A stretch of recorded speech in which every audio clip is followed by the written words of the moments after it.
Hume on Miracles. Why Skepticism Matters. David Hume's essay of Miracles remains one of the most potent and enduring challenges to the concept of the miraculous, and its relevance stretches far beyond the 18th century debates from which it arose. It's easy to assume Hume is merely trying to say that miracles don't happen. That's a bit too simple. What Hume offers is a profoundly insightful framework for how we ought to think about extraordinary claims, fundamentally urging us towards a healthy, grounded skepticism. The core of Hume's argument isn't about the power of a deity, it's about the reliability of human experience and testimony. He starts by establishing a hierarchy of evidence. We learn about the world through uniform experience. This constant, unvarying observation of cause and effect, that fire burns, that water flows downhill, that unsupported objects fall, gives us a proof against the contradictory possibility. This proof is what Hume calls a firm and unalterable experience. Now, what is a miracle? Hume defines it precisely. A transgression of a law of nature by a particular volition of the deity, or by the interposition of some invisible agent. Crucially, a law of nature is established by this very firm and unalterable experience. The ultimate calculation, weighing the improbabilities. Here's where Hume's genius for common-sense reasoning shines. When presented with a claim of a miracle, we are essentially faced with two competing probabilities that we must weigh against each other. 1. The improbability of the event. The alleged miracle is, by definition, an event that violates a uniform law of nature.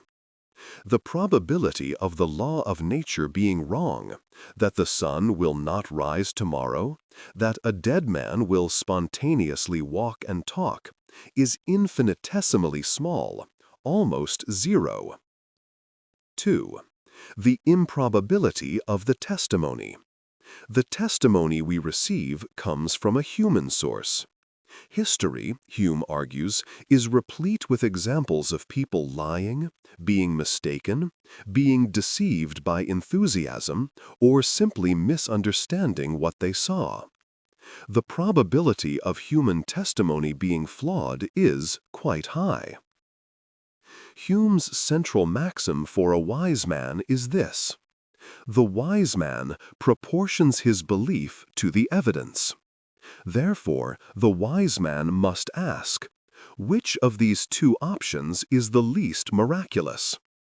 Is it less miraculous that a uniform law of nature has been broken, or that the person reporting it is mistaken, deluded, or dishonest? In every case of alleged miracle, Hume concludes, the improbability of the law of nature being violated is always necessarily greater than the improbability of the human testimony being wrong. Therefore, the wise man should always reject the miracle. He is not saying the miracle is impossible, but that it is never rational to believe it based on testimony. Beyond the text, the socio-psychological critique. What makes Hume's argument so compelling is its often overlooked socio-psychological critique of belief in miracles. This is the original and underrated part of his essay that goes beyond the strict logical calculus. The lure of the marvelous. Hume notes a universal human tendency to crave and delight in the strange and the marvelous. This appetite for wonder makes us less critical of claims that appeal to our imagination, and in fact makes the most outlandish accounts the most widely believed. The passion of surprise and wonder, arising from miracles, being an agreeable emotion, gives a sensible tendency towards the belief of those events, he writes. We want the story to be true. Contagion in group settings.